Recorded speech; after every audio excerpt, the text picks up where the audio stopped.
আধুনিক প্রযুক্তি এবং কৃত্রিম বুদ্ধিমত্তার সঙ্গে তাল মিলিয়ে দেশের টেক্সটাইল শিল্পকে এগিয়ে নিতে গবেষণা এবং উদ্ভাবনের বিকল্প নেই বলে মন্তব্য করেছেন শিক্ষামন্ত্রী ডক্টর আনম এহসানুল হক মিলন। বাংলাদেশ টেক্সটাইল বিশ্ববিদ্যালয়ে অনুষ্ঠিত চতুর্থ আন্তর্জাতিক সম্মেলনে প্রধান অতিথির বক্তব্যে তিনি একথা বলেন। আন্তর্জাতিক সম্পর্ক, শিক্ষা ও বৈশ্বিক সহযোগিতা জোরদারের লক্ষ্যে কাজ করার আহ্বান জানিয়েছেন মন্ত্রী। শাহরুল ইসলাম রকির প্রতিবেদনে দেখুন বিস্তারিত।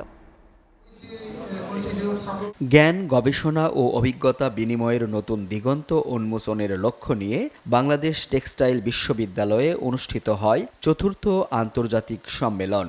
সম্মেলনে দেশ বিদেশের গবেষক, শিক্ষাবিদ ও বিশেষজ্ঞরা অংশ নেন। তথ্য উদ্ভাবন এবং সমসাময়িক চ্যালেঞ্জ মোকাবেলার নানা দিক তুলে ধরা হয় অনুষ্ঠানে। টেক্সটাইল খাতের উন্নয়ন, প্রযুক্তি ও বৈশ্বিক সহযোগিতা নিয়েও আলোচনা করেন বক্তারা। প্রধান অতিথির বক্তব্যে শিক্ষামন্ত্রী বলেন, টেক্সটাইল খাতের সঙ্গে জড়িত বিজ্ঞানী ও গবেষকরা নতুন নতুন উদ্ভাবনের মাধ্যমে দেশের টেক্সটাইল শিল্পকে আরও এগিয়ে নিয়ে যেতে পারেন।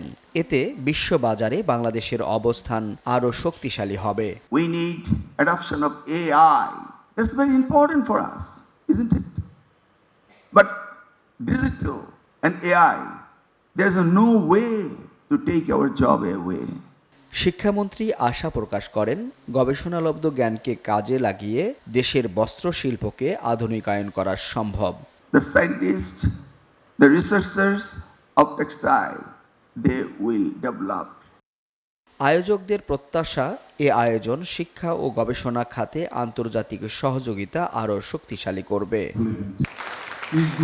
শাহরুল ইসলাম রকি, SA TV, ঢাকা।